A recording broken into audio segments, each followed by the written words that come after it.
Ito ang inyong lingkod na nagbabalik upang magbigay ng mga balitang walang bias at pawang katotohanan lamang. Ito ang Bayang Pinas. Ang isyong ito ay naging usap-usapan sa buong bansa at iba't ibang social media platforms. Sa gitna ng tumitinding tensyon sa politika, tila bumubulusok ang tiwala ng mag-asawang sina Pangulong Kuting at Unang Ginang Smugs dahil sa mga matibay na tindig ni pangalawang Pangulo Sara Duterte. Ayon sa mga insider, ramdam ang kaba sa palasyo matapos makita ng mag-asawa ang lakas at impluensya ni VP Sara na tila bumahag ang buntod ng dalawa. Ang pangalawang pangulo na kilala sa kanyang matapang na personalidad at walang inuurungang mga desisyon ay patuloy na nagpapakita ng kanyang paninindigan sa mga isyu ng bayan. Ayon sa ilang malalapit na ayon sa ilang malalapit sa pangulo, tila ba nag-aalangan ng mag-asawa sa kanilang mga hakbangin tuwing humaharap sila kay VP Sara, lalo na't malakas ang kanyang suporta mula sa mga Pilipino at sa iba't ibang sektor ng lipunan. Ang ganitong tensyon ay nagiging usap-usapan ngayon sa mga political circles, lalo na't may mga kumakalat na ekspekulasyon na posibleng magkaroon ng pagbabago sa kanilang relasyon sa hinaharap. Dagdag pa ng mga eksperto, ang pagiging kabado ng mag-asawa ay posibleng may kinalaman sa mga darating na desisyon na maaaring makakaapekto sa kanilang pamumuno. Marami ang nag-aabang sa mga susunod na hakbang ng mag-asawang Kuting at Smugs, lalo na't mukhang hindi nila inaasahan ang bigat ng impluensya ni VP Sara. Sa kasalukuyan, nananatiling matatag si VP Sara sa kanyang posisyon at patuloy ang kanyang pakikipaglaban para sa kanyang mga advokasya. Sa kabila ng lahat, ang bayan ay nanatiling naghihintay kung paano haharapin ng mag-asawang Kuting at sumagsang tila walang takot ng pangalawang pangulo ng bansa. Abangan ang mga susunod na ulat tungkol sa isyong ito at para sa kabuuang detalye ay panoorin na lamang ang buong video. At salamat na rin sa ating mga solid viewers dyan sa walang sawang pagsuporta. At kung bago ka naman sa ating channel ay syempre huwag kakalimutang mag-subscribe at pindutin ang notification bell at piliin ang all upang laging maging updated sa mga balitang bago, totoo at walang bias dito sa channel ng Bayan, ang Bayang Pinas. At huwag din kakalimutang mag-iwan ng like at i-share ang video ito.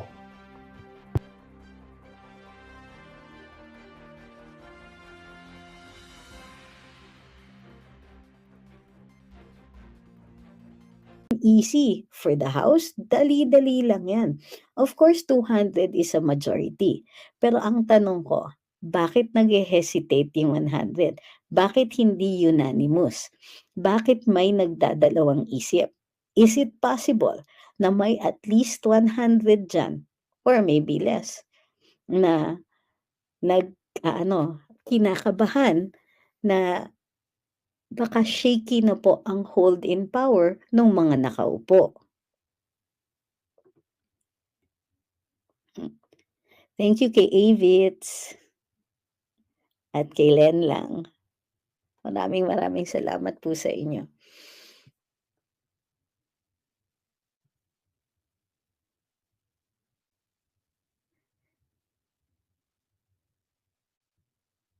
Sabi ni Willie, mas intense sa Congress kasi doon kalaban lahat, kawawa si VP doon. So, kailan ba naging kawawa si VP?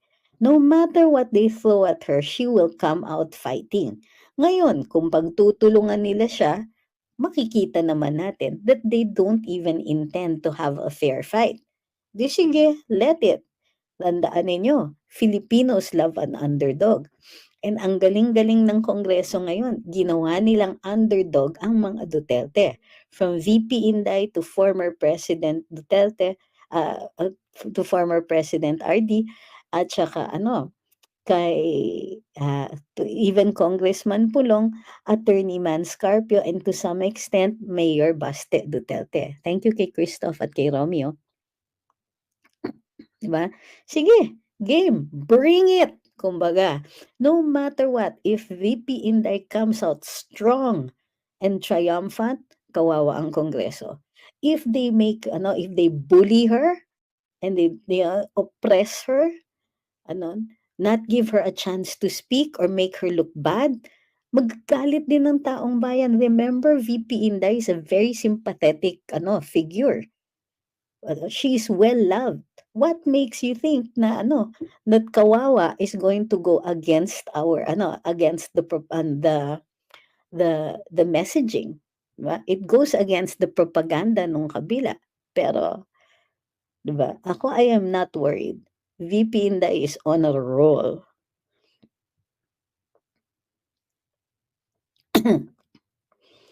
Sabi ni Vuken, Jerry, Congress is anti-republic now. Pag maraming pera ang kongresista, feeling nila sila ang tama. Actually, they do that all the time.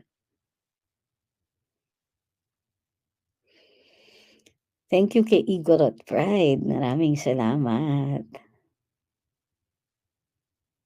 Okay. Sabi ni Marvin Amaro, I have read one of the comments na hindi daw ganun kalakas ang SOCMED platform ni VP Inday. That's intended to make you believe. Why are you repeating that? Do you want other people to believe that that is so? Ito lang ang these are the only numbers that really should matter to you. Her trust and approval rating as of now. I imagine that at some point, somebody is going to try to mess with those numbers. But ito yung pinagtataka ko sa inyo. Merong magsasalita ng masama tungkol dun sa tao na sinusuportahan ninyo. Tapos, iuulit ninyo, dadalin nyo pa sa ibang platform where more people are going to see it dahil kayo ay nababahala. Tama ba yun? Do you want to do the administration's work for them? I don't suggest that you do that.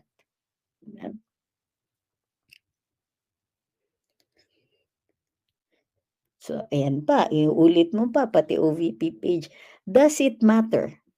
Kasi alam natin, mulat sa pool pa lang. Does it matter? Kasi matagal na pong matagal na pong shadow banned yan. Matagal ng it's nothing new. So, why are you worried when there's so many other people who are willing to stand up for her? Kumbaga, that is not her sole weapon. Her main weapon is the trust and admiration that so many people have for her. Thank you kay Arnoldo Carno, kay TJ29, kay Rajesh, kay Igorot Pride. Okay. So, I'm not mad at you, but I think that we have to rethink our own strategies. If there really are things na kailangan ninyong tanungin, then pwede nyo naman tanungin, but wag nyong i-repeat yung message nila. Kasi ginagawa natin yung trabaho ng mga trolls para sa kanila pag inuulit-ulit lang natin, di ba? Huwag kayong masyadong mabahala. Kasi many times nakikita na rin ni VP Inday yan. Ngayon, ang pwede nating gawin dito ay i-formulate kung ano yung kasagutan.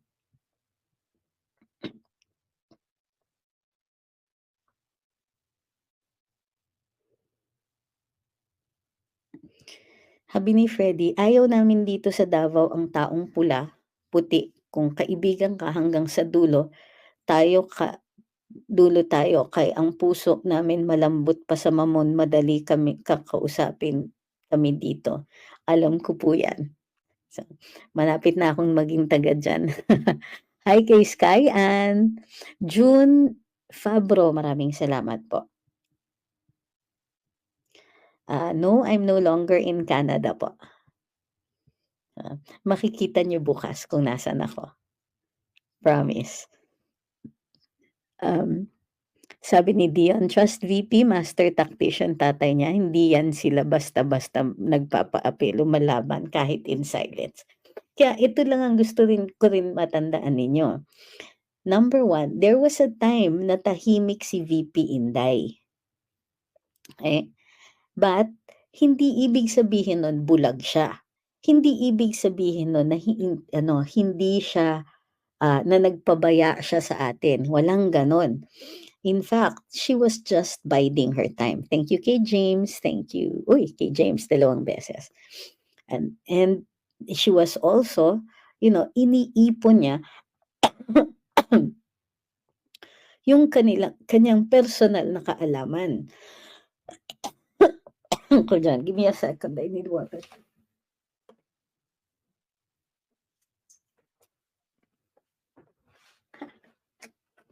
Sorry po, naiwan yung thermos dun sa kabilang side ng room.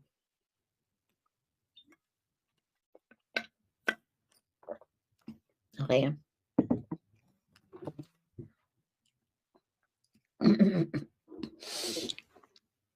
Thank you kay Ma'am Emerlinda for sharing the live.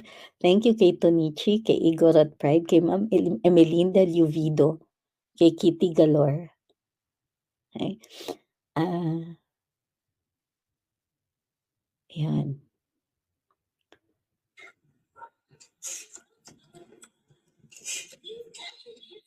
Okey.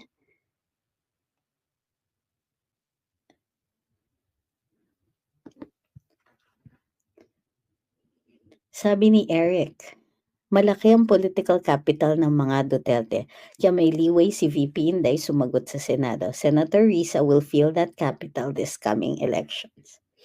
Oo nga, eh. So yung lineup na lumalabas, may disclaimer po ang PFP. Ang kwento is, nagpa-submit sila, yung administrasyon daw, nagpa-submit daw sila ng mga pangalan dun sa iba't ibang mga kaalyado nilang grupo at yan po yung yung mga lumabas, pero hindi pa daw po final yan.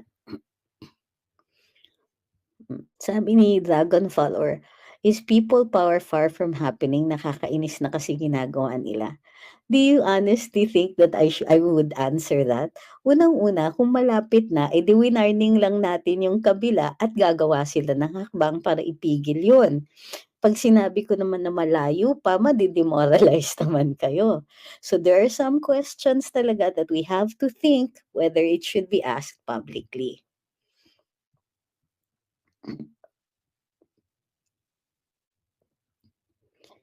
Sabi ni Joseph, "How can I support your page?" Well, dito sa app kung saan po kayo, mayroong super chat at super sticker. Titignan niyo lang po dun sa bottom where you post a comment, dun sa sa dialog box where you can post a comment. Usually on the right side niyan, mayroong parang dollar or basta denomination sign. You can click that. Yung iba po, mayroon po kaming app na nakapost on the screen. Makikita niyo yung crawler, that's for the other app.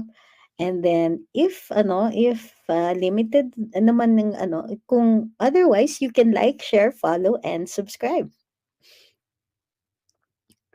Sabi ni Sky Ann, "I love Tatay Digong and I love VP Sara. Next election for Senator Attorney Trix. God bless po." Uy, thank you kay Shane Kyle. Wow, I like that. Well, ah for running for senator, saka na siguro natin pag-usapan 'yan pagkatapos na yung eleksyon. Okay. Melita naman says, "Malabo ng kumilos ang AFP chief nila si Browner, inirecommend ang nephew niya sa Department of Justice." Madam, kung sakasakali, when the Constitution says the AFP is the protector of the people and of the state, walang nakalagay dun that it solely is the power of the chief of staff. Okay? Thank you kay John. I'll vote for you po 'pag may chance po na tatakbo kayo. Sa ngayon po, no. Sabi ni June Isip, yung nag-sign ng impeachment wala pa pong pinipirmahan. Ang sinasabi na 200 po ay mga willing daw pumirma. Oh, ang tanong, bakit more than 300 po ang kongresista, ha? Sabi niya, ah, ay we know who na are they willing to show their names in public? Well, if they actually sign, magiging public document po yung articles of impeachment. At saka yung botohan nila.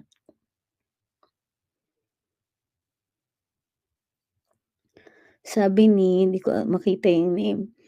Ang dami ng nangyayaring mali, dapat gumising na yung iba na si BBM is not good for the country. Ay naku, oo.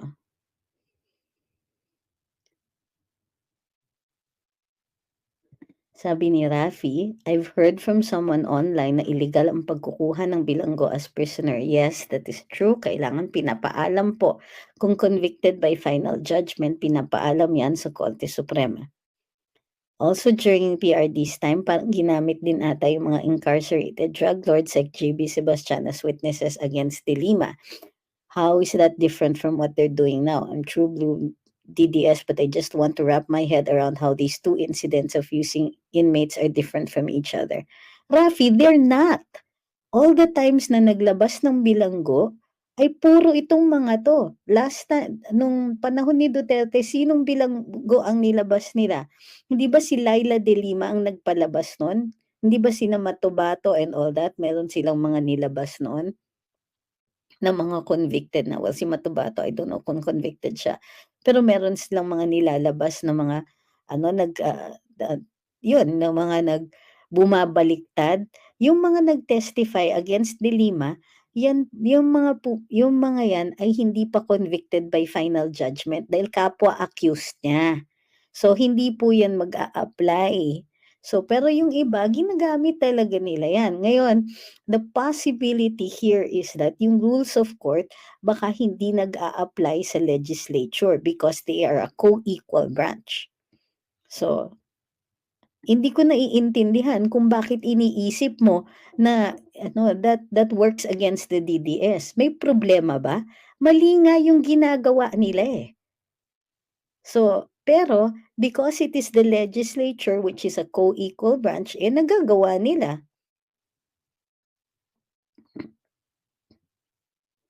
But you have to explain to me, Rafi, why you think that I'm a true blue DDS but I want to wrap my head around here. Parang ano ba yan? Does it go against the DDS? How is that so? Hindi naman DDS ang naglabas.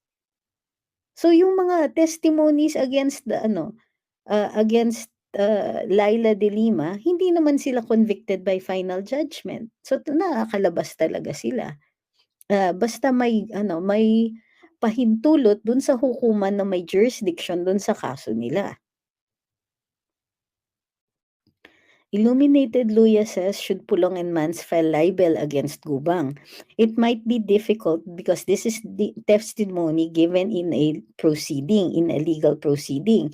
The court will have to determine if the proceedings in Congress are protected. Kung hindi siya protected, then yes, pwede nilang kasuhan yan.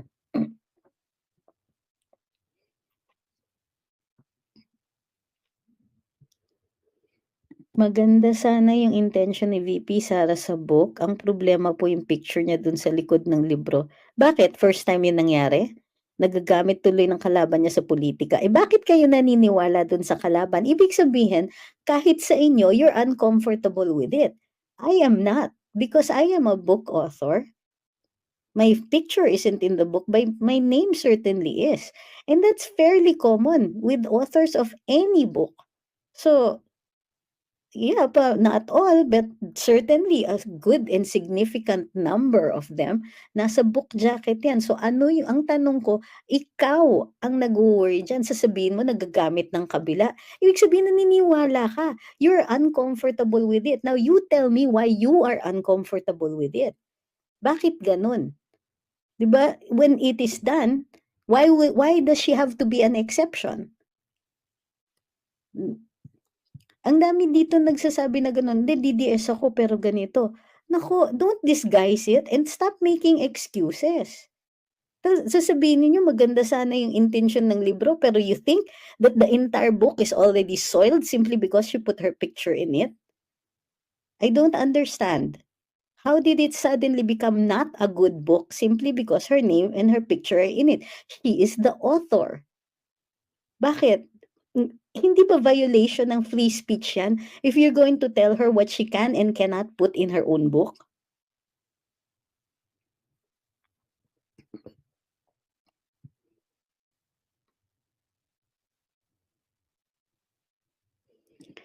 Maria Quinix Maria says, VP Sara maisog lumalaban yan ang gusto ng mga tao. Tusikon sila sa Eagle. Kahit anong we got to drill. Thank you. Sabi ni Noemi, natural yan sa Bisaya, di kami sanay sa trayduran. So ang Tagalog sanay, ganun ba yun, ma'am? Ma'am, hinay-hinay din. Unang-una, nasa laban tayo. Dahil nasa laban tayo, kailangan hindi tayo naggagawa ng mga hakbang na nagkakahiwa-hiwalay tayo. So, where is this regionalism coming from? Is it a regional trait? Kasi kahit naman Tagalog, ayaw ng traiduran eh. Alam mo kung sino yung mga historical na traidor? Kapampangan. Pero do we say that? Do we say that all Kapampangans are traidor? Sila po yung nagsuko kay kay Aguinaldo. 'Di ba sila yung nagturo?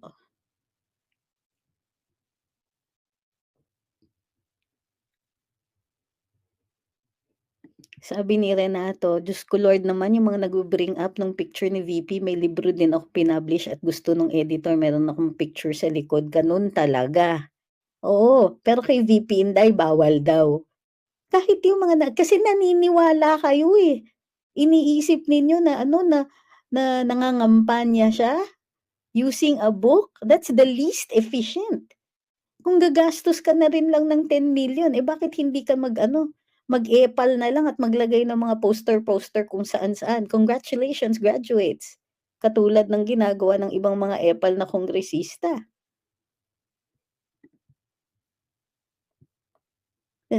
Yun nga, you got caught up in the argument nung kalaban. You got caught up in the argument na na somehow that is wrong. It is not wrong. It is normal. Also, sino ka para magsabi kung ano ang pwedeng ilagay o hindi? Hindi ba violation ng free speech yan? Hindi ba yan ang mismong pinoprotektahan ng saligang batas ang karapatan magsalita at magpahayag? Pahayag yan. The book is a publication. Wala naman yan sa anti-epal, no? Ito pa, actually, if they said, okay, I think we can grant the 10 million if tanggalin na lang yung picture. Pero hindi pwedeng tanggalin yung name because she is the author.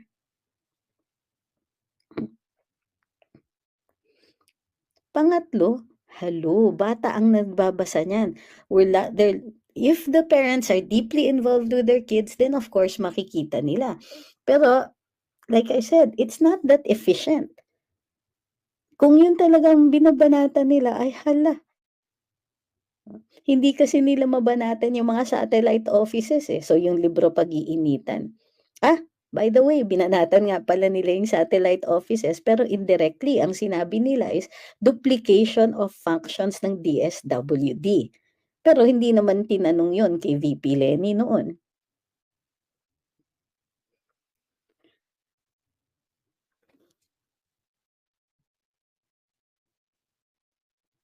Sabi ni Ron, mahirap basahin ang Duterte kasi walang sino man sa politika sa Pilipinas ang kayang gawin ng mga ginagawa ng mga Duterte. Ang tapang nila ay mula sa malinis na konsyensya.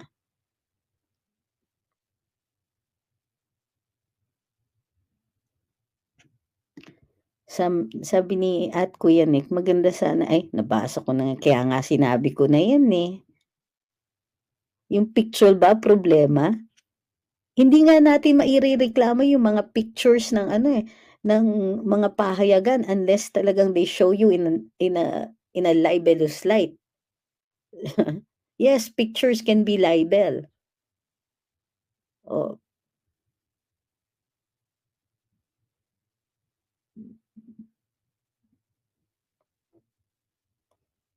Sabi ni June, I'm 46 years old at napapansin ko na ang sumisira sa bansa ay walang iba kundi ang mga politikong nakaupo sa pwesto. Magpalit man ng liderato, sila pa rin. Yun nga, sila pa rin. Thank you kay Chechi, kay Echo Zef, kay John, Unified, kay Echo, kay John uli, kay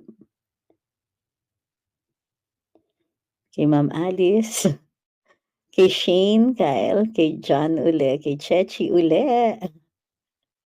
Thank you very much po. Igorot Pride, kay John din. Kay Echo uli, maraming salamat po. Kay Jury Boy Tinasas, thank you.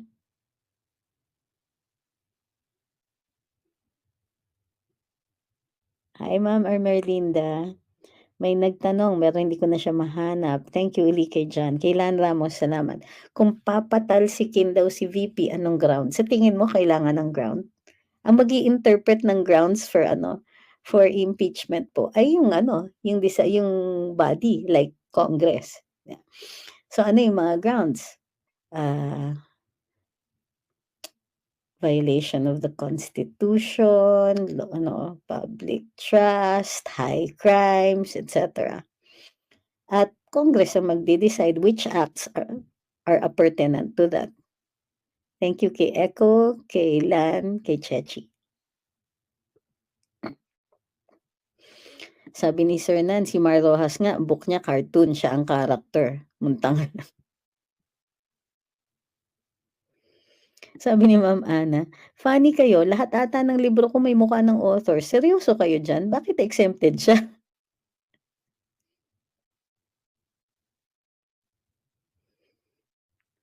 Sabi ni Beck, mabuti nga yung face ni VP Inday ay nasa book na siya ang author kaysa mukha ng politiko kung saan-saan mo nakikita.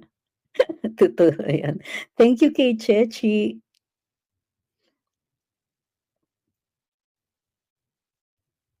So, balik tayo dun sa mga ilalabas na preso. Napansin ko talaga concerned na concerned. Ganyan talaga kamahal ang mga tao si VP Inday na kahit bahala na yung balita, bumabalik at bumabalik yung usapan kay Inday. So, yung natin, mayroon daw na 3 preso na di umano'y ipinalabas para gawing saksi laban kay FPRD. At ang issue ay yung mga unaliving ng drug wars. So, ewan ko ba. Hi kay Batang Colus, from Sydney siya Sabi ni James Criste, yung Cathy B nag-issue po, how likely na ma-address yon? Your question kasi is a question of chances. Parang sugal yan. How likely? Ano yung percentage? Parang ganyan. Wala po tayong bolang kristal. Pero ang tingin ko, hindi po yan i-address at all. Kasi mahirap. Hindi nila alam kasi kung ano pa ang tago ni Miss Cathy. Na baka naman pag diniin siya during, let's say, a Senate or congressional investigation, baka kung ano ang lumabas. So it's very scary for them. For lawyers, sinasabihan kami parati, never ask a question you don't already know the answer to dahil baka mabulaga ka in court. Ganyan po ang posibleng mangyari.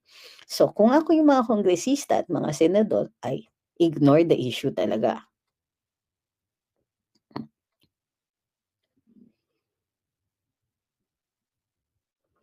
Sabi ni Ian, yung Alice Guo departure is bombarded. Totoo yan. Tama ka. Magaling yung observation mo.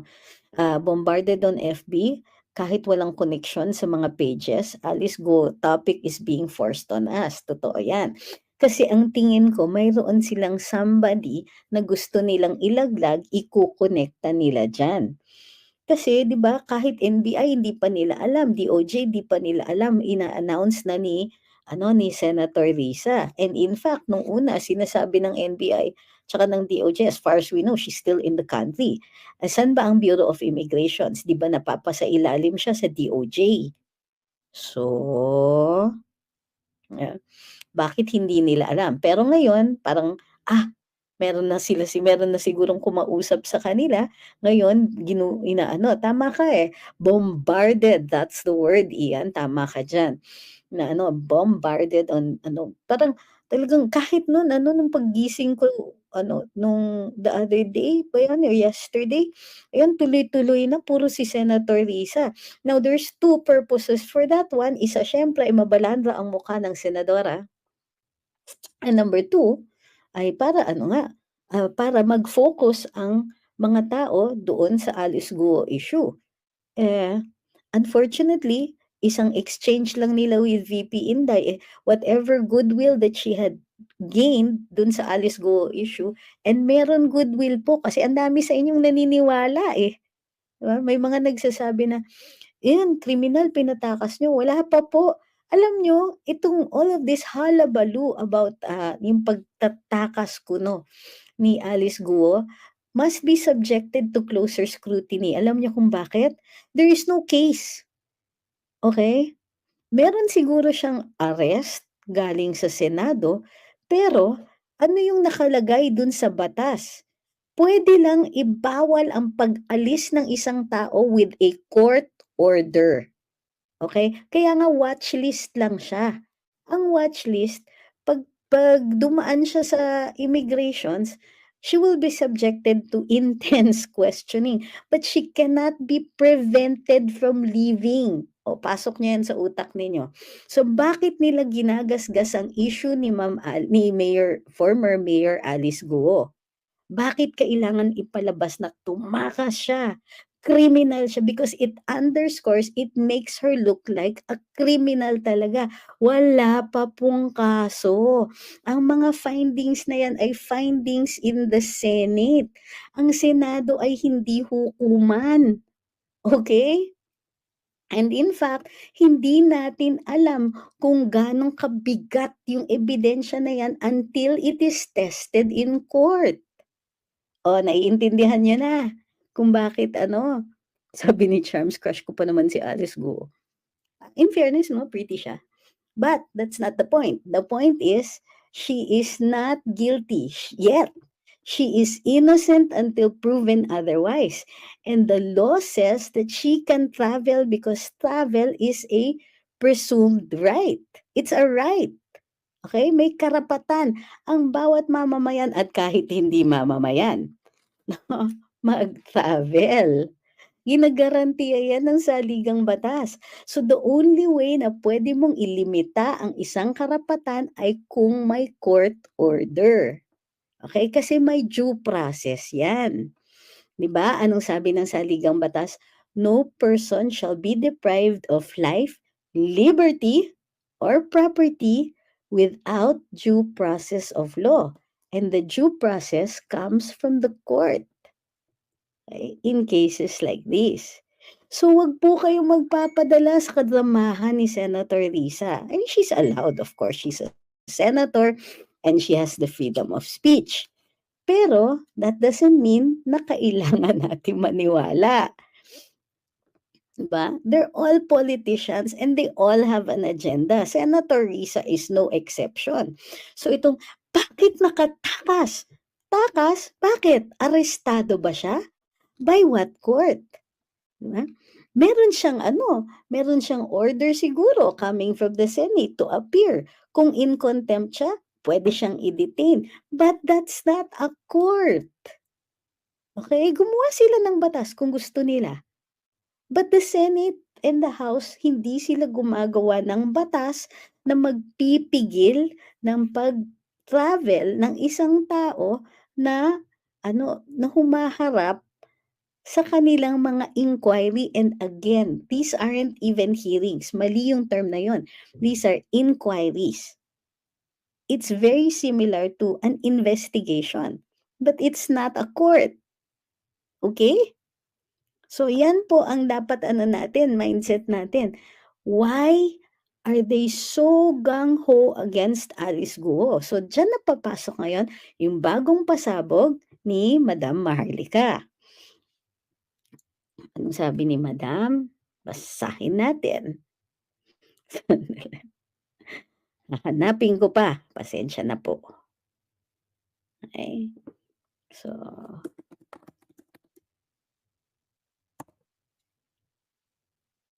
ayan. So, ang sinasabi niya ay meron siyang nilabas na picture at nilabas niya na kung sino ang tunay na hari at reyna ng Pogos. Okay? Thank you kay Chechi at kay Ian Paul. Thank you. uli, Ian Paul, maraming salamat ha. Okay. So, at bakit si Alice Guo ang pinag-iinitan diyan? It's rather complex, no? Um, it involves um, the people occupying the highest positions in the land. May mga ako I suggest na puntahan niyo yung page na Boljakan doon sa Blue na app para makita ninyo yung kwento na gano'n and why it is Alice Go and bakit ay maliliwanagan kayo tuloy kung bakit si Senator Risa, pati si Sas meron siyang posts about that. Makikita ninyo kung bakit si Senator Risa are very meron din kayong meron din kasing connections. Meron kaming storya kung bakit in particular si Senator Risa ang ang maingay about that. Okay? Pero hindi ko muna pangungunahan at si Adrian kwento ni Adrian, storya ni Adrian yan. Ipo-post yan within the next few days dun sa Luminous. Why her in particular, 'di ba? Ang sinasabi na mayroong thank you kay TJ29, kay EcoZave, kay Chechi. Yan. Bakit kung ano yung buong storya. So it isn't just about Alice Guo, it is about mga krimen na mga sindikato, mga well-known na mga nagpapatakbo ng sindikato na ito at involved din ang ilang mga appointees ng Marcos administration dito. So ang laki-laki ng storya. So isa-isa na natin nakikita kung ano yung sakop niyan. So, enter the Dutertes. Ano naman ang role ng mga Duterte dito? Well, sila po ang para dun sa storya ng administrasyon, sila yung gagawing mga maisala. Kahit sila po ay walang kinalaman dito, sa kanila ituturo, sa kanila po ibabagsak ang bintang. Oh, and remember what the ultimate goal is? The ultimate goal is term extension. So, aside from changing the constitution, so in the way si VP Inday kaya tina-target siya, the other is they need an enormous amount of money so that walang umalma.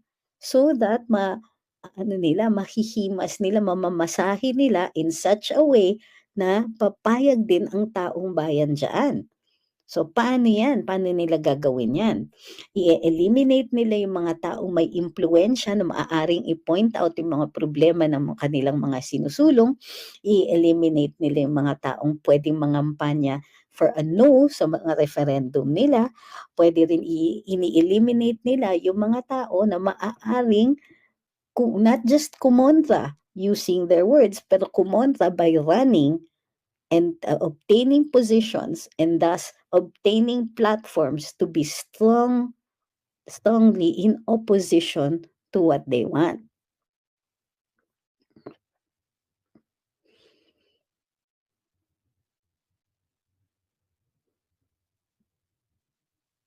Sabi ni The Doc is out, mali ba maglagay ng photo sa book na author just because she's the VP kaya lahat naging issue eh. Kaya nga kailangan ito yung mali nila. Dinemonize nila yung mga pogo. And they demonized it to the point na parang pinalalabas nila these are crimes. Kasi ang target nila si former President Duterte. Ngayon, with the expose of Madam Maharlika, it makes them look triple bad. Kasi nahahalata na binabaling yung blame sa mga Duterte, pero there might be involvement of some politicians in that scheme. So now, kung mapakita na may involvement yung mga politiko, nagmumukha talagang hipokrito sila at manggagamit at magnanakaw.